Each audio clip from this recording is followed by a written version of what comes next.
guys, so I'm back in the 350Z and doing another vlog here. So today I'm going to talk about some of the other issues that the car could potentially have, and this doesn't really depend on whether you have the VQ35D motor or the HR like the one that I have in this car. Specifically going to be talking about the catch can that I mentioned earlier in one of my earlier vlogs. So what I'm thinking about is, technically a lot of these cars are, meant to have performance motors, and what ends up happening, especially once the car gets slightly older, is you end up getting some blow-by. Now, what that means for you, and I really got to start paying a little bit more attention here, basically that means that you're going to have oil that's going to end up getting recirculated back into the engine as you're driving, because it's going to go by the piston rings, or that dirty oil is going to end up pulling up on top of your engine, and it's going to end up basically collecting sludge where it shouldn't be. And so that's where the oil catch cans come in. Now, a lot of people will say that, well, you don't actually really need a catch can because those are more for turboed cars, and since this is a non-turbo car, you don't need to have that catch can installed. But it's actually not quite the case. So the thing is, these cars tend to have a lot of oil pulling in them in general, up on top. You really just want to go ahead and get that taken care of. Plus, it gives you a pretty good insight into how your oil's doing in the engine as well, because you'll be able to take a little bit of that oil, drain it out, take a look at, if you have any metal particulates floating around in there. You'll also be able to look and see what kind of color the oil is. So it's a good idea, to kind of get one of those installed, because A, it's going to leave you with a cleaner burning engine, but, B, you're also going to be able to take a look at the engine without having to get underneath the car and open it up to drain the oil. And that way you won't have to top off on oil either, because it's just going to be any of the excess blow-by that you would have otherwise had come out of the engine anyway. Now, what else I want to mention here is that quite a few of these cars, a lot of people will kind of ding them for the interior that they have. And I think that while the interior definitely leaves quite a bit to be desired, I do want to say that overall, it's got a very clean, very sporty look to it. There's not too many gauges, there's not too many knobs kind of just all over in your face. There's not a bunch of computers staring back at you. And while all those things are nice to have, and all those gadgets are nice to be able to play around with, it's nice to have, basically very little distractions in the cabin as you're driving, and that's exactly what this experience is. It's very much refined. And, a lot of people will say, like, well, there's not enough finish on the door panels, or the plastic looks like complete shit, or, they'll mention things like, well, you could definitely go much better on the shifter knob, or the steering wheel in the car is too big. But those are all personal opinions, and personally I think that, the car still does very well without them as it is. Now, do you absolutely need to have any kind of that nice finish in the interior? Well, it's certainly nice to have, but it doesn't detract from the overall driving experience that this car provides in the end. Now, you can definitely still go aftermarket and get quite a few of these panels replaced. You could still go with carbon fiber inlets here and there, and there's, I believe, even certain manufacturers out there that do certain mods for the door panels as well. Now, it's very minor things, it's just very small details that they modify on the car. But, again, just being able to do that, if that's what you want to do to the car, then, there are options for you out there. So saying that the car's interior is really bland, or that it's lacking character, while, it's a little bit characteristic of that time period where the Japanese automakers, and specifically Nissan, didn't really focus a whole lot of attention on the interior, and they didn't really have much need to, because the competition wasn't doing a whole lot better in that scene either. So, you can't really blame Nissan for quote-unquote not trying, if that's what you want to kind of call it, because ultimately that was just the scene at the time. And you have a very nice gauge cluster in this car in general that's pretty informative. You can have a gauge that tells you how many miles per gallon you're doing. It can tell you the weather as well.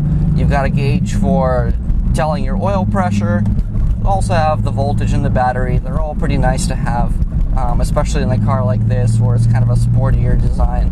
Now, obviously the car doesn't have a turbo, so there's no boost gauge, but I'm sure that if Nissan had their own turbo options, there would be a boost gauge included in the car as well. Overall, as far as the aero package in the car goes, I believe the last time I checked, this car does something like 0.26 is, I believe, its drag coefficient. I could be wrong, so feel free to correct me, guys, if I am. But it's a fairly slippery car, definitely not, you know, up there with some of the later designs nowadays where even sedans are getting, you know, into the 30s. And sometimes, you know, occasionally there's some that actually go and do 0.24, and there's a couple out there that I know that do, I believe, like 0.25, which is pretty darn good actually for, you know, a lot of these really nice sporty cars. But this one, you know, while it's definitely quite slippery, it's not the greatest, so there's definitely some aero modifications that can be done to make this car a little bit better. And I know there's some people that go as far as getting grille shutters for the car, so those will kind of close off as the car picks up to speed, to allow for better mileage and allow for better airflow in general.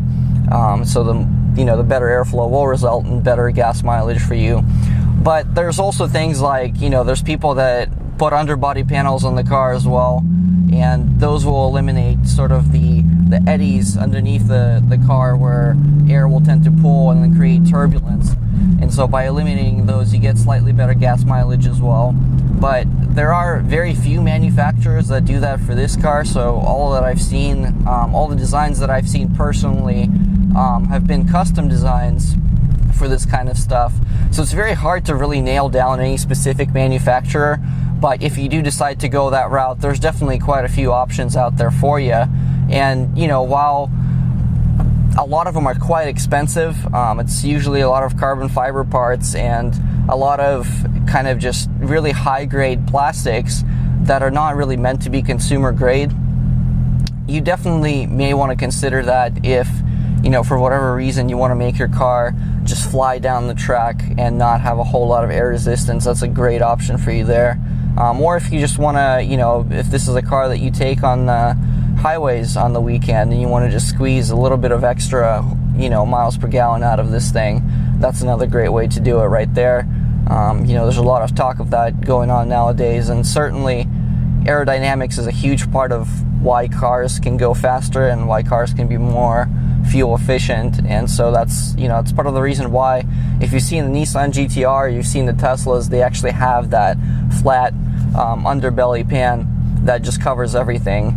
And there's a reason for that. Their engineers know what they're doing, and they know exactly what kind of airflow the car needs to have in order for it to be very slippery in general. Now, as far as the overall quality in the components, it's very hard for me to say for now. I do see some stitching coming off on the steering wheel in this car, and then the shifter knob that I have is already pretty worn down and beat up, so I'm probably going to end up going with a replacement part for this thing at some point in the near future, if I do end up keeping the car, which I'm really hoping I do, because I've been enjoying the crap out of this thing so far. There's another 370Z right next to me here, and I'm still getting used to the shifter on this thing, so I apologize for the crappy shifting, guys. I've still been pretty ham-fisted in general.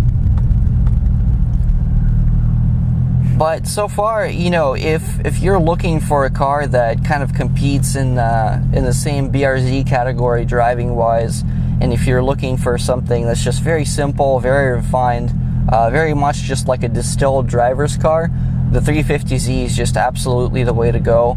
I would have a hard time recommending anything else to you guys.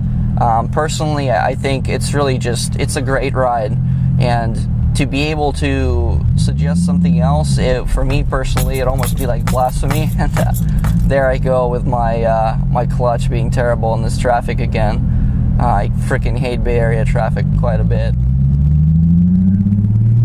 So yeah, guys, I mean, just let me know if you want to see some more videos with the 350Z. If you don't, that's cool too. I've been itching to get myself back on the bike. You know, there's been quite a few things that I wanted to do to the bike as well, but it's just been kind of financially infeasible at the time. I'm still looking for some great roads to kind of go explore on the bike as well.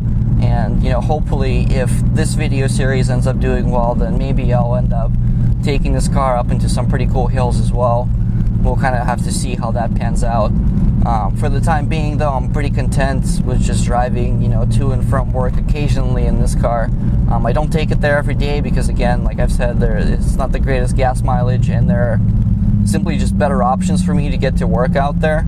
And this isn't one of the better ones because I just get stuck in traffic sometimes up to an hour going back home, mostly because even though it's a 10-minute drive, I end up hitting basically every single traffic light there is available in mankind when I'm heading back home. So that's kind of the issue there. Again, Bay Area traffic, absolutely terrible.